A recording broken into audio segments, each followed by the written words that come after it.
नारायण नारायण। आज हम पढ़ रहे हैं आनंद यात्रा द्वितीय पुष्प गृहस्थाश्रम धर्म बाय रजत रेखा। चैप्टर 22 भक्त संतान का निर्माण। चैप्टर 22 सेक्शन 1 भक्त संतान के निर्माण की तैयारी। शब्दकोश के अनुसार विवाह का प्रयोजन है विशिष्टम वहनम अर्थात विशेष दायित्व का निर्वाह, अपनी संतान को भक्त बनाना और इस प्रकार एक भक्त समाज के निर्माण में अपना अमूल्य योगदान देना।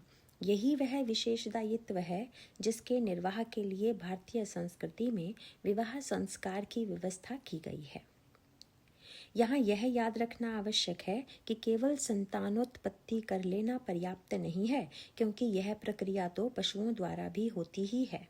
महत्व इस बात का है कि संतान को अत्यंत सावधानी, निष्ठा व उत्साह के साथ धर्मनिष्ठ जीवन एवं भगवान की भक्ति की ओर निरंतर प्रेरित किया जाए। सामान्यतः माता पिता के मन में यह भाव रहता है कि यदि कच्ची उम्र से बच्चा भक्ति के चक्कर में फंस गया तो वह निश्चित ही निकम्मा या बैरागी बन जाएगा और उसका जीवन पूर्ण रूप से बर्बाद हो जाएगा।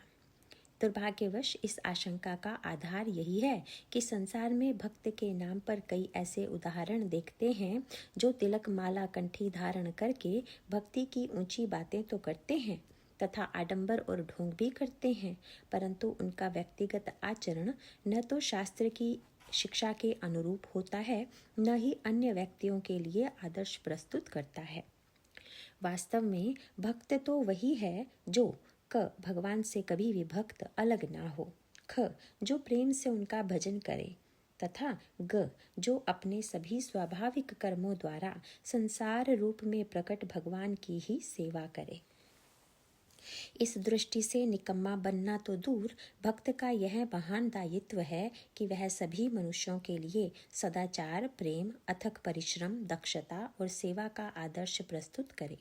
ऐसा व्यक्ति शास्त्र में वर्णित सभी भक्तों के लक्षणों एवं मानवीय गुणों को धारण करता है।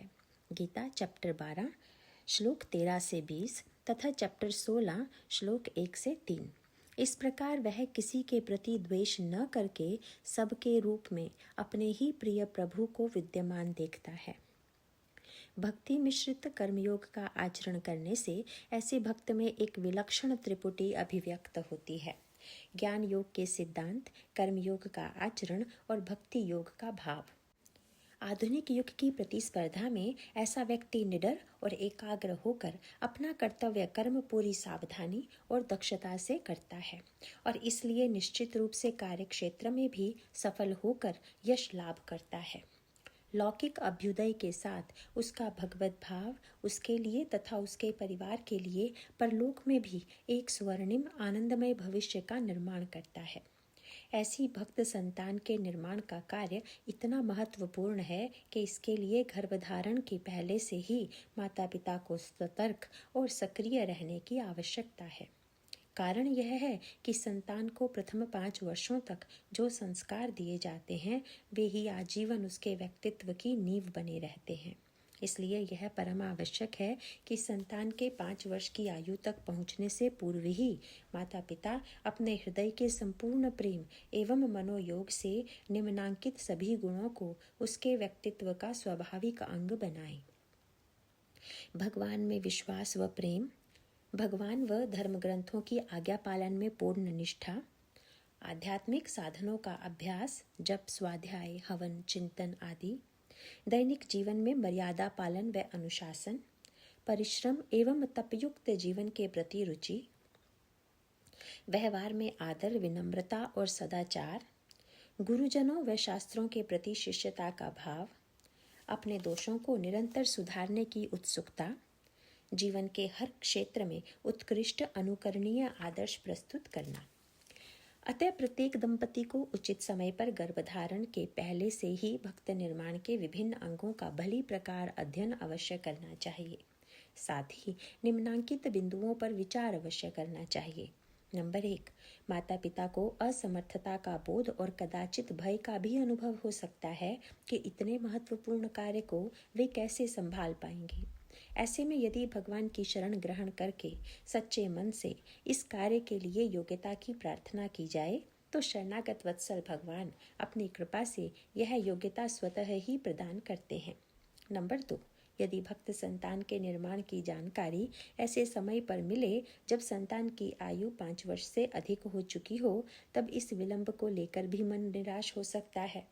ऐसे में यह स्मरण रखना चाहिए कि भक्त संतान के निर्माण की नींव प्रथम 5 वर्षों में बनती अवश्य है, परंतु इस दायित्व का निर्वाह माता पिता को अत्यंत सावधानी से बच्चों के बड़े होने पर भी करना ही पड़ता है। यदि 5 वर्ष से पूर्व ही यह नींव पक्की बनाई गई हो तो आगे चलकर यह कार्य सुगम अवश्य हो जाता है, किंतु इस प्रक्रिया को आरंभ करने में यदि विलंब हो गया हो तब भी भगवान की शरण एवं उनसे कातर प्रार्थना करने पर तथा वर्तमान में पूर्ण मनोयोग से संतान को भक्त बनाने की चेष्टा करने पर भगवान सारी कमियों को दूर कर देते हैं। नंबर 3, इस प्रक्रिया का आधारभूत सिद्धांत यह है कि भक्त संतान के निर्माण का कार्य किसी भक्त द्वारा ही किया जा सकता है।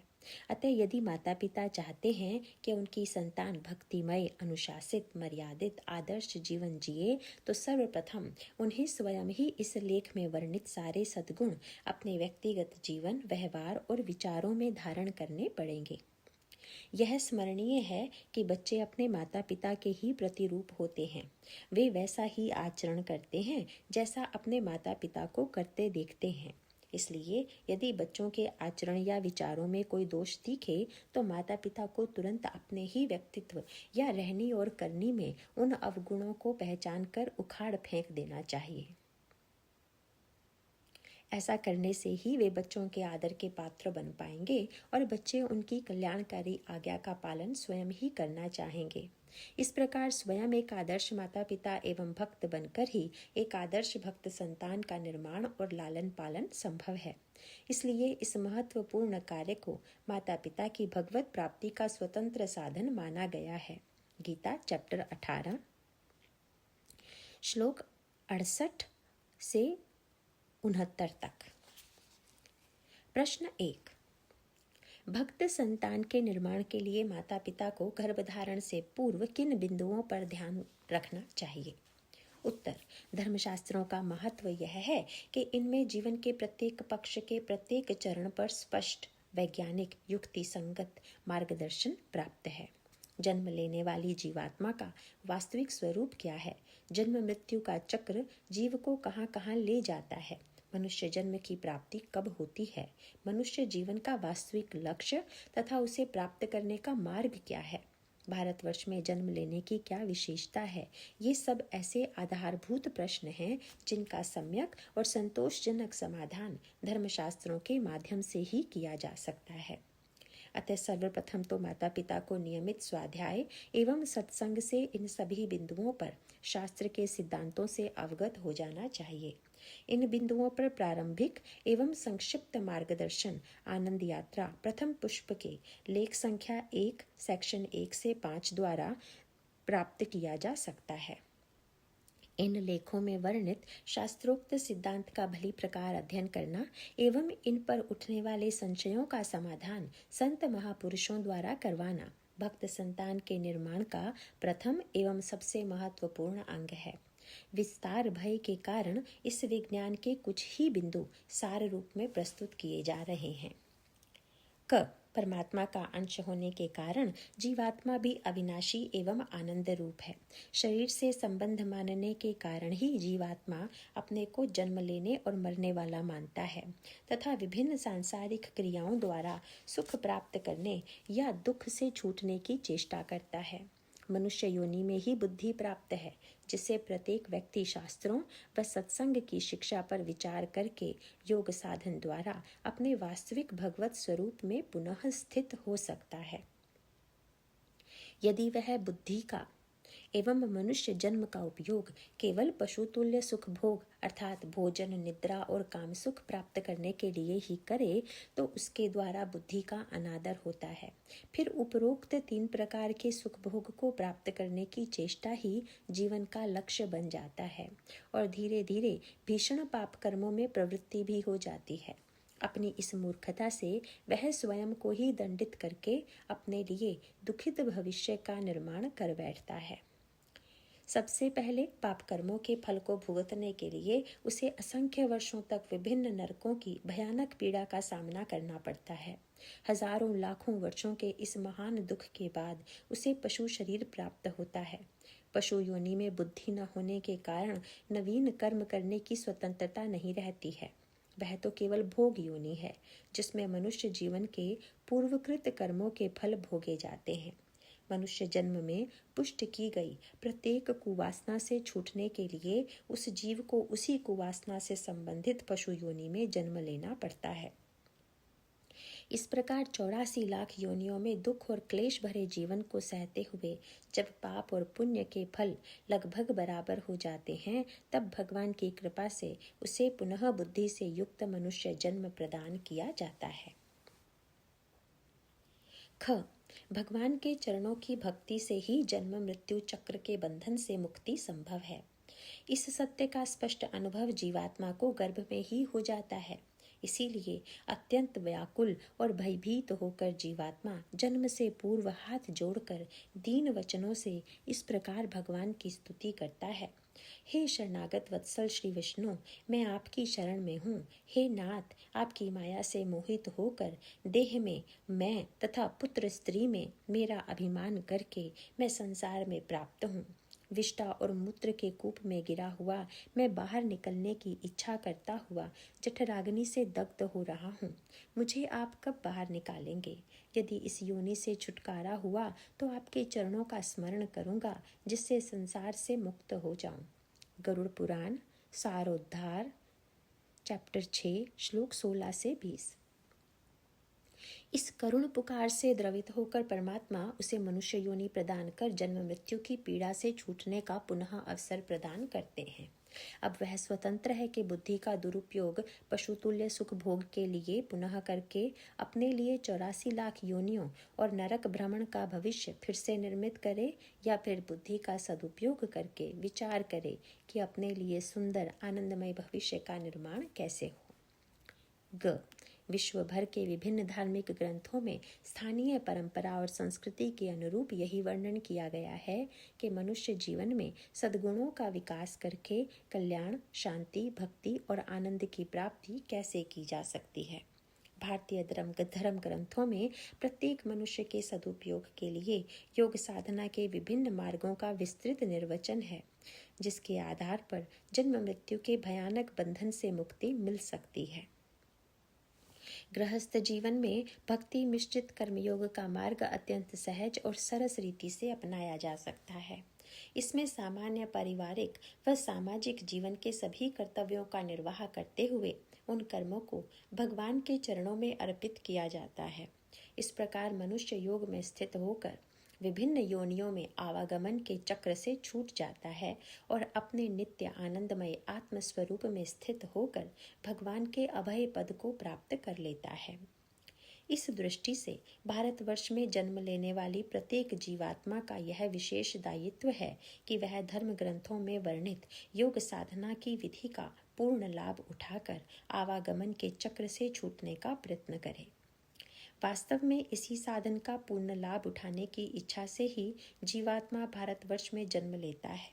इस जन्म का उद्देश्य स्पष्ट करते हुए देवतागण कहते हैं, भारत भूमि में थोड़ी आयु वाले होकर जन्म लेना अच्छा है, क्योंकि यहाँ धीर पुरुष एक क्षण में ही अपने इस मर्त्य शरीर से किए हुए संपूर्ण कर्म श्री भगवान को अर्पण करके उनका अभय पद प्राप्त कर सकता है। जिन जीवों ने इस भारतवर्ष में ज्ञान, विवेक, बुद्धि, तदनुकूल कर्म तथा उस कर्म के उपयोगी द्रव्यादि सामग्री से संपन्न मनुष्य जन्म पाया है, वे यदि आवागमन के चक्र से निकलने का प्रयत्न नहीं करते तो व्याध की फांसी से छूटकर भी फलादि के लोभ से उसी वृक्ष पर विहार करने वाले वनवासी पक्षियों के समान फिर बंधन में पड़ जाते हैं। श्रीमद् भगवत महापुराण स्कंद 6 चैप्टर 19 श्लोक 23 और 25। घ प्रत्येक माता पिता को यह अवश्य ध्यान रखना चाहिए कि इस भयानक जन्म मृत्यु के चक्र से छूटने के लिए ही उनकी संतान ने गर्भ में मनुष्य जन्म प्राप्त करने की कातर प्रार्थना की है। अतः उसके द्वारा गर्भ में की गई प्रार्थना की स्मृति बाल्यावस्था से ही पुनः जागृत करके उसकी पूर्ति के लिए उसे तत्पर बनाना, यह प्रत्येक माता पिता का परम आवश्यक कर्तव्य है। इस कर्तव्य निर्वाह के लिए कटिबद्ध होने पर ही गर्भधारण की प्रक्रिया आरंभ करनी चाहिए। साथ ही भगवान की शरण ग्रहण कर उनसे बारंबार इस कर्तव्य निर्वाह की सामर्थ्य मांगनी चाहिए। प्रश्न 2, गर्भधारण के पूर्व माता पिता को मन में अपनी संतान के प्रति किस प्रकार का भाव धारण करना चाहिए? उत्तर, जन्म मृत्यु के चक्र में जीवात्मा की उपरोक्त पीड़ा का स्मरण करके माता पिता को अपनी संतान के कल्याण के लिए एक निमित्त बनने का दृढ़ भाव धारण करना चाहिए। ब्रह्म वैवर्त पुराण के गणपति खंड चैप्टर 44 श्लोक 60 में स्पष्ट कहा गया है, जनको जन्मादानाच रक्षणाच पिता नृणाम, अर्थात जन्म देने से जनक संज्ञा तथा रक्षा करने से पिता संज्ञा होती है। इसीलिए पुराण आदि धर्मशास्त्रों में पिता शब्द पर निर्वचन करते हुए उसका एक अर्थ बताया गया है, पाति गच्छति सदपत्योत्पादनाय स्वदारानीति पिता, अर्थात जो उत्तम संतान उत्पन्न करने के लिए अपनी धर्मपत्नी से समागम करे। कल्याण पत्रिका सन 2011 के अक्टूबर अंक के पृष्ठ 947 से 948। अतः उत्तम व धर्मनिष्ठ भगवत संतान के निर्माण के लिए शास्त्रोक्त मर्यादाओं का पालन करना और फिर उसे भक्ति का उपदेश देकर मृत्यु की फांसी से रक्षा करना ही माता पिता का शास्त्रोक्त कर्तव्य है। श्रीमद् भागवत स्कंद 5 चैप्टर 5 श्लोक 18। इस कार्य के लिए यदि वे पहले से ही इस भाव को दृढ़ करें कि वे तो केवल भगवान के द्वारा नियुक्त किए गए निमित्त हैं, तो उनको इस दायित्व निर्वाह में पग पग पर भगवान की सहायता का अनुभव होता रहेगा। निमित्त होने के नाते उनके मन के भाव कुछ इस प्रकार की प्रार्थना में व्यक्त होंगे। हे प्रभु, हम दोनों आपकी सेवा में उपस्थित हैं। हमारे शरीरों का उपयोग करके आप निश्चित ही अपने किसी प्रिय जीव को अमूल्य मनुष्य जन्म प्रदान करेंगे, जिससे वह आपकी भक्ति करके अपने पूर्व जन्म के अधूरे साधन को पूर्ण कर सके और अपने भगवत स्वरूप में स्थित हो जाए।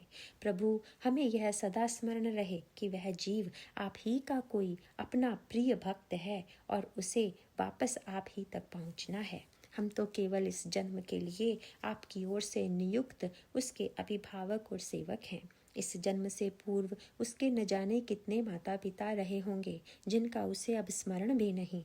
अतः इस जीवन में भी हम उसके प्रति अधिकार और ममता का स्वार्थी भाव नहीं रखना चाहते।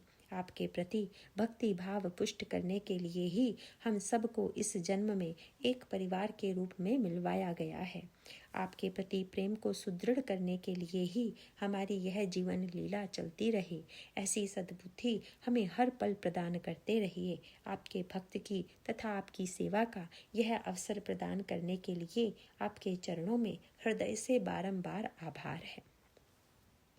इस प्रकार के निर्मल भावों को धारण करने से फिर भगवान स्वयं ही माता पिता के माध्यम से अपने भक्त की संपूर्ण देखभाल करते हैं।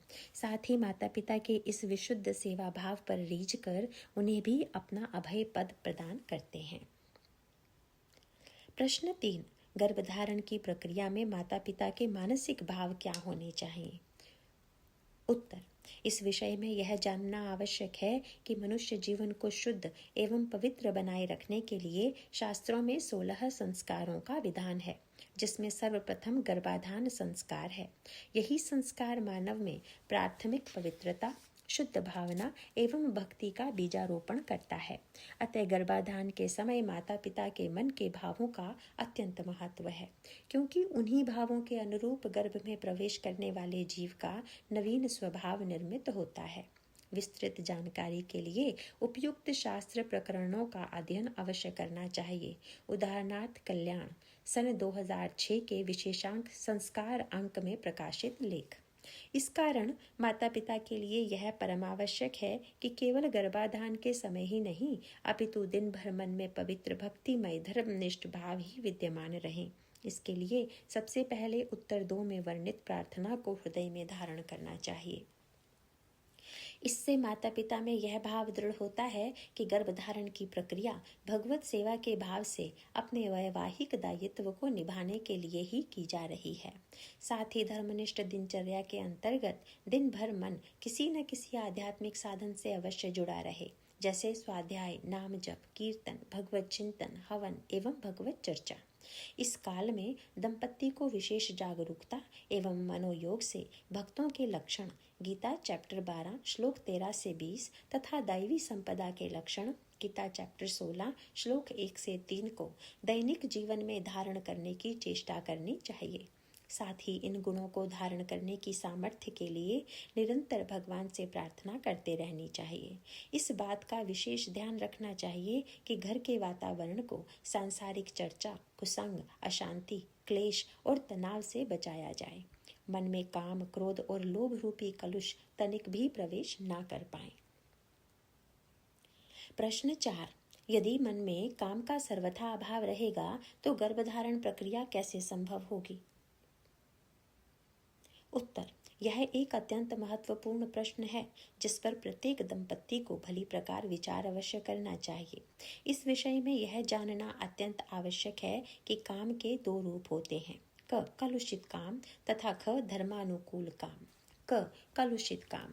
कलुषित काम में अपने लिए शारीरिक सुख पाने का भाव प्रबल रहता है। इच्छा पूरी होने पर शरीर श्रमित होता है, परंतु मन में इंद्रिय सुख के अनुभव की स्मृति इतनी प्रबल होती है कि कुछ ही देर में वह काम क्रिया की इच्छा पुनः जागृत कर देती है। इस कारण काम के वशीभूत होकर मन उसी से संबंधित विचारों, संकल्पों पर मंडराता रहता है जब तक कि इच्छा पूर्ति का अवसर पुनः प्राप्त ना हो। कलुषित काम का यही लक्षण है कि इसमें अपने लिए सुख पाने की इच्छा इतनी तीव्र, इतनी प्रबल रहती है कि मन द्वारा भगवान का चिंतन अथवा शास्त्रोक्त विचारों पर मनन करने की सामर्थ्य लुप्त हो जाती है। ऐसे में मनुष्य केवल अपने ही स्वार्थ को सिद्ध करने के लिए व्याकुल रहता है। यदि किसी कारण इस इच्छा पूर्ति में विघ्न पड़े तो वह या तो विचलित और क्रोधित हो जाता है या फिर अमर्यादित संबंध स्थापित करके घोर पाप और भयानक नरकों की अग्नि में तपता है। कलुषित काम को इसीलिए वर्जित किया जाता है क्योंकि वह मन को चंचल करता है और स्वार्थ प्रेरित कर्म तथा पाप में प्रवृत्त करता है। गीता चैप्टर 3 श्लोक 36 से 37। केवल इतना ही नहीं, पशुता के इस विकार के बढ़ने पर यह काम वासना इतनी प्रबल हो जाती है कि उससे निवृत्त होने के लिए जीव को फिर पशु योनि में जन्म लेना पड़ता है। वहाँ अमर्यादित यौन आचरण की छूट तो है, परंतु साथ में अन्य जीवों से इतनी घोर हिंसा का सामना करना पड़ता है कि जीवन नरकों का मूर्तिमान रूप बन जाता है। कालांतर में फिर उसे मनुष्य जन्म प्राप्त होता है जिसमें बुद्धि के उपयोग से वह काम को नियंत्रण में रखने का अभ्यास कर सकता है। काम भाव को नियंत्रित करने की आवश्यकता एवं उसके उपायों के लिए इसी पुस्तक के लेख संख्या 12 दैनिक जीवन में गृहस्थ धर्म के उत्तर 7 एवं 8 देखें। ख इसके विपरीत धर्मानुकूल काम इतना पवित्र है कि भगवान ने उसे अपना ही रूप बताया है। गीता चैप्टर 7 श्लोक 11, चैप्टर 10 श्लोक 28। इस उत्कृष्ट रूप में अपने लिए सुख पाने की इच्छा नियंत्रित रहती है और सुख देने का भाव प्रमुख। आनुषंगिक रूप से इस प्रक्रिया में स्वयं को भी सुख का अनुभव होता है, परंतु यदि किसी कारण इसके सेवन में विघ्न पड़े तो मन नियंत्रित होने के कारण अशांत, निराश या क्रोधित नहीं होता। मन पर बुद्धि का नियंत्रण होने से यही समझा जाता है कि इस समय सेवन न होने में ही भगवान प्रसन्न है। और उनकी प्रसन्नता में ही अपना वास्तविक कल्याण है। ऐसे में काम के वेग को हर्षपूर्वक सहकर उस मानसिक कष्ट को तप बनाया जाता है। केवल इतना ही नहीं, उस वेग की शक्ति को भगवान के चिंतन, कीर्तन, स्वाध्याय, नाम जप या कर्म योग के आचरण में उपयोग किया जाता है। इस प्रकार काम के धर्मानुकूल उपयोग से स्थायी आनंद की प्राप्ति होती है। धर्मशास्त्रों में संतानोत्पत्ति की चेष्टा के लिए उपयुक्त समय और रीति का स्पष्ट और विस्तृत वर्णन दिया गया है। इस जानकारी के लिए देखें नारी शिक्षा पुस्तक का लेख गर्भाधान के श्रेष्ठ नियम, पृष्ठ 25। इन नियमों के अनुसार धर्मानुकूल रीति से धर्मनिष्ठ संतान की प्राप्ति के लिए उपयोग में आने वाले काम भाव को भगवान ने अपना ही रूप, अपनी साक्षात शक्ति घोषित की है। ऐसे में काम क्रिया से पहले, उसके बाद और अभ्यास करने पर उसके मध्य में भी भगवान का शरणागति पूर्वक चिंतन तथा उत्तर 2 में वर्णित प्रार्थना मन ही मन चलती रहती है। धर्मानुकूल काम की यही कसौटी है कि इसमें शारीरिक क्रिया और उससे प्राप्त होने वाले स्व सुख का महत्व गौण रहता है। नियंत्रित मन इस योग्य रहता है कि वह भगवान का चिंतन करते हुए उनसे मंगल प्रार्थना करे और साथ ही इस प्रक्रिया में दूसरे को सुख देने पर अपना ध्यान केंद्रित करे।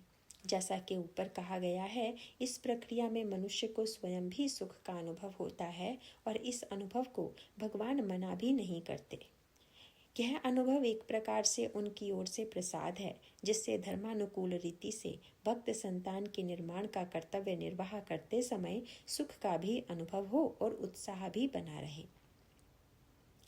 काम के इन दोनों रूपों का इस प्रकार गहराई से अंतर समझने पर यह भी स्पष्ट ही हो जाता है कि उत्तर 3 के अंत में केवल कलुषित काम विकार का निषेध किया गया है, न कि गर्भधारण में सहायक धर्मानुकूल काम का।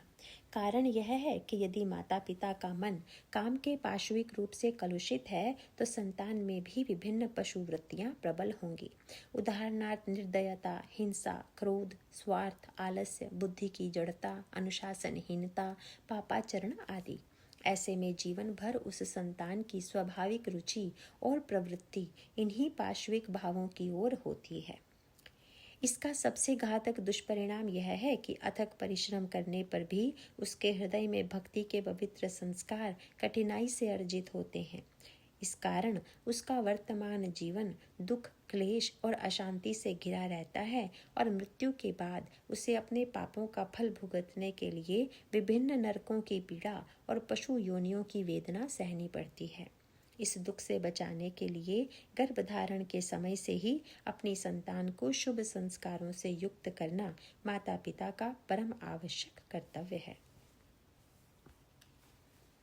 चैप्टर 22 सेक्शन 2 गर्भाधान व गर्भावस्था के संस्कार।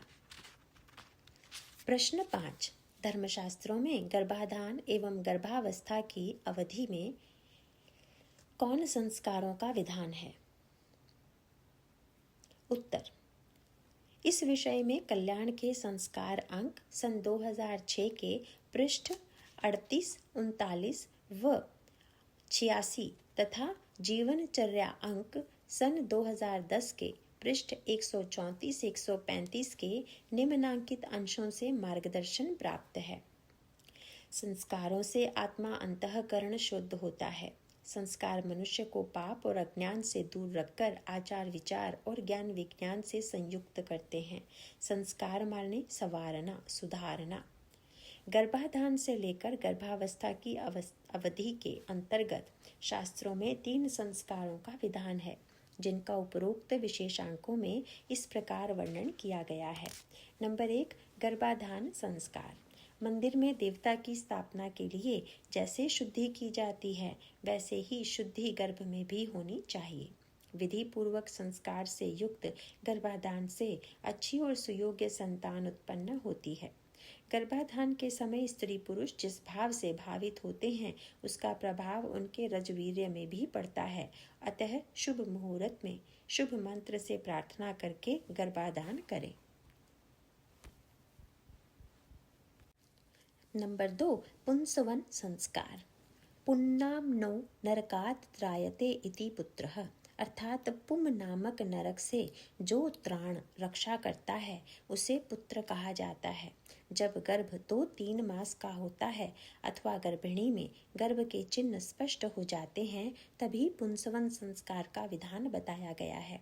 इससे संतान दीर्घायु, स्वस्थ, सुंदर, हृष्ट पुष्ट, बलिष्ठ, तेजस्वी, बुद्धिमान एवं सदाचार संपन्न होती है। वह पुत्र हो या पुत्री, इस संस्कार से सदाचार, सद्भाव एवं सद्गुण की संपदा निश्चित रूप से प्राप्त होती है। विशेष उपरोक्त वर्णन से यह स्पष्ट है कि पुत्र शब्द से बालक तथा बालिका दोनों की ओर संकेत है। संतान के लिंग का महत्व नहीं है, अपितु सुसंस्कृत, चरित्रवान, सद्गुण युक्त व्यक्तित्व के निर्माण पर बल दिया गया है।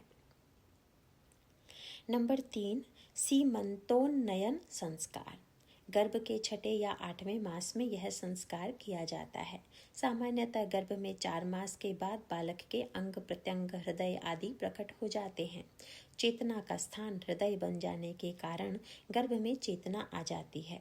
गर्भ में जब मन तथा बुद्धि में नूतन चेतना शक्ति का उदय होने लगता है, इनमें जो संस्कार डाले जाते हैं उनका बालक पर बहुत गहरा प्रभाव पड़ता है। इस समय गर्भ शिक्षण योग्य होता है। महाभक्त प्रहलाद को देवर्षि नारद का उपदेश तथा अभिमन्यु को चक्रव्यूह प्रवेश का उपदेश इसी समय में मिला था। अतः माता पिता को चाहिए कि इन दिनों विशेष सावधानी के साथ शास्त्र सम्मत व्यवहार रखें। माता का मन तृप्त, संतुष्ट एवं प्रसन्न रहे, उनका प्रभाव गर्भस्थ शिशु का पूर्ण रूप से पड़ता है और उसके शरीर में सुखी रहने की क्षमता उत्पन्न होती है। यदि माता उदास, निराश, दुखी, रोती कलपती एवं भविष्य के प्रति घबराहट लिए हुए रहे तो बालक पर इसका प्रभाव पड़ता है। इसीलिए इस संस्कार में पिता उसके सुख सौमनस्य का सारा उत्तरदायित्व संभाल लेता है, जिससे वह निश्चिंत रहे। सीमंतोन्नयन संस्कार में पति पत्नी की पूरी सेवा करके उसके सिर में तेल लगाकर कंघी कर उसे आश्वस्त करता है कि जब तुम्हारे बच्चा होने का समय आएगा और तुम स्वयं अपना काम करने योग्य नहीं रह जाओगी, तब मैं तुम्हें बिल्कुल ठीक ठाक रखूंगा। प्रश्न 6, गर्भावस्था की अवधि में माता पिता अपनी संतान में उत्तम संस्कारों की पुष्टि के लिए क्या साधन कर सकते हैं? उत्तर, उपरोक्त संस्कारों की पुष्टि तथा भक्त संतान के निर्माण के लिए माता पिता द्वारा निम्नांकित बिंदुओं का पालन लाभकारी सिद्ध होता है। क, गर्भाधान से पूर्व पति पत्नी मिलकर अपने मन की तथा घर के वातावरण की शुद्धि के लिए उपयुक्त पाठ अवश्य करें। उदाहरणार्थ श्री रामचरितमानस या श्रीमद् भगवद गीता का अखंड पाठ, श्री विष्णु सहस्त्र नाम के 108 पाठ आदि। इस साधन के आधार में यह शुभ संकल्प रखा जा सकता है कि माता पिता के पूर्वकृत पाप कर्मों का नाश हो और घर का वातावरण पवित्र एवं भक्तिमय हो, जिससे किसी भक्त की जीवात्मा ही आकर्षित होकर गर्भ में प्रवेश करे। इस अवधि में सबसे महत्वपूर्ण सावधानी है हर प्रकार के कुसंग का पूर्ण त्याग। इसके अतिरिक्त काम, क्रोध, लोभ, हिंसा, व्यभिचार, राजनीति आदि से संबंधित किसी भी प्रकार की चर्चा न करें।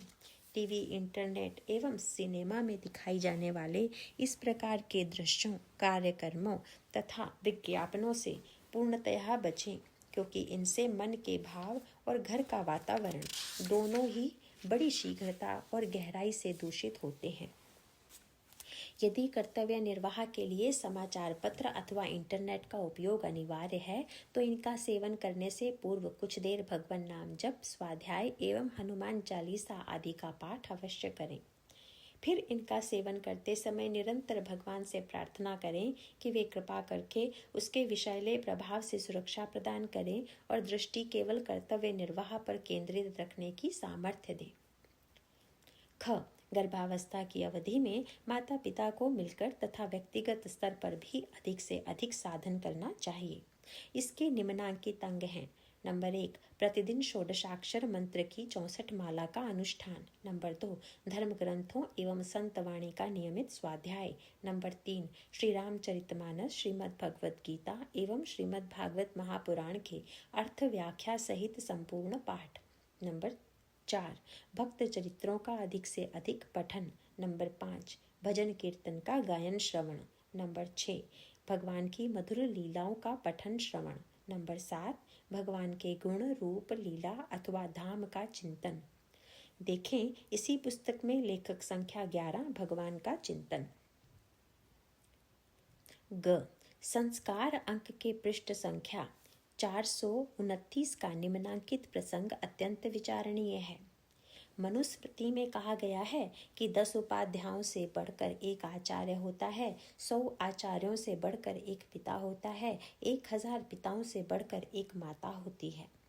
माता को संसार का सबसे प्रथम एवं सबसे बड़ा विश्वविद्यालय माना गया है। संतान को जो शिक्षा और संस्कार माता देती है वह कोई भी संस्था या विश्वविद्यालय नहीं दे सकता।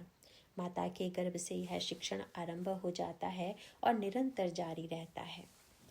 इस सिद्धांत को स्मरण करते हुए प्रत्येक पिता का कर्तव्य है कि वह माता के इस पद का हृदय से आदर करे, साथ ही इस पद के अनुरूप सदा ही माता के साथ कोमलता, प्रेम और कृतज्ञता से परिपूर्ण व्यवहार करे। नारी के मन की कोमलता को पूछकर उसे प्रसन्न और आश्वस्त रखे। कठोर एवं अनादर सूचक वाणी का सर्वथा त्याग करे। उसके हृदय के सेवा और भक्ति भाव की सदा प्रशंसा करके उन भावों को पुष्ट करे। भक्त निर्माण में यह पिता की अत्यंत महत्वपूर्ण भूमिका है। इसी प्रकार उपरोक्त सिद्धांत के अनुसार माता को अत्यंत जागरूक रहना चाहिए कि भगवान ने उन्हें विशेष रूप से अपने किसी जीव में पवित्र संस्कार डालने के लिए नियुक्त किया है। यह भी स्मरण रखना चाहिए कि माता इस सर्वोच्च पद की अधिकारिणी तभी मानी जाती है जब वह अपनी संतान को मृत्यु की फांसी से बचाने के लिए भगवत भक्ति का उपदेश दे। श्रीमद् भागवत स्कंद 5 चैप्टर 5 श्लोक 18। अतः इस दायित्व का निर्वाह पूर्ण सावधानी, उत्साह, प्रफुल्लता एवं भगवत चिंतन के साथ हर पल करना चाहिए। गर्भावस्था में माता को अपनी दिनचर्या के निर्धारित साधन में से कुछ हिस्सा अपनी गर्भस्थ संतान को भी अवश्य सुनाना चाहिए। माँ का वात्सल्य प्रेम इतना प्रभावी होता है कि उसके माध्यम से गर्भस्थ जीवात्मा सूक्ष्म रूप से शुभ संस्कारों को आसानी से ग्रहण कर लेता है।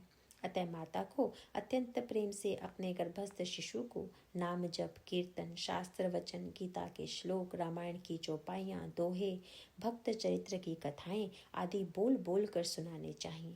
भक्त निर्माण की इस महत्वपूर्ण सेवा में पिता को भी समयानुसार अपना अमूल्य योगदान अवश्य देना चाहिए, जिससे गर्भावस्था से ही उस जीवात्मा का अपने पिता के साथ भी आध्यात्मिक संबंध पुष्ट हो।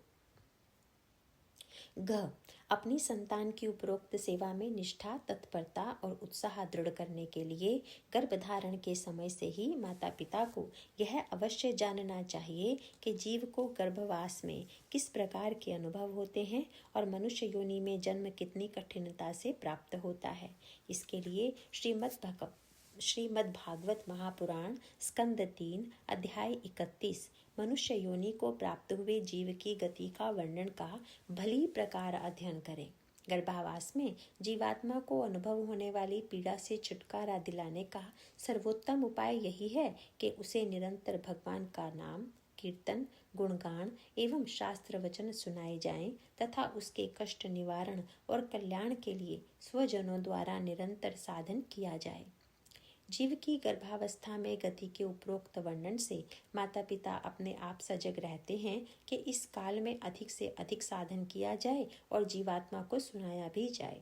साथ ही भगवान के प्रति मन में कृतज्ञता का भाव भी उमड़ता है कि माता पिता को इस सेवा का अवसर दिया गया है, उसकी विधि समझाई गई है और इस साधन के निमित्त भगवान अपने प्रेम के बल पर उस जीवात्मा की हर पीड़ा से उसे सुरक्षित अवश्य रखेंगे। इस प्रकार माता पिता और संतान तीनों का भगवान के साथ संपर्क हर पल पुष्ट होता रहता है, जिसके कारण जीवात्मा को जन्म तक की पीड़ा का अनुभव अत्यंत क्षीण हो जाता है। इस प्रकार भगवान का निमित्त बनकर उनकी सेवा के भाव से भक्त निर्माण का महान कार्य संपन्न करने पर भक्त वत्सल भगवान इस कार्य को सर्वांग सुंदर रीति से व्यवस्थित कर देते हैं। विशेष सुसंस्कृत और स्वस्थ संतान के लिए गर्भावस्था में खान पान की ओर विशेष ध्यान देना चाहिए। माता पिता दोनों के लिए मांसाहार, अंडाहार, धूम्रपान, मदिरापान का पूर्ण निषेध अत्यावश्यक है। माता के आहार पर विशेष ध्यान देना चाहिए क्योंकि इसका सीधा प्रभाव गर्भस्थ शिशु पर पड़ता है। इस विषय में परम पूज्य बाबूजी के अमूल्य मार्गदर्शन के लिए देखें गीता प्रेस गोरखपुर द्वारा प्रकाशित पुस्तक नारी शिक्षा के अंतर्गत पृष्ठ 31 पर लेख गर्भिणी के लिए आहार विहार। चैप्टर फिनिश होता है। नारायण नारायण।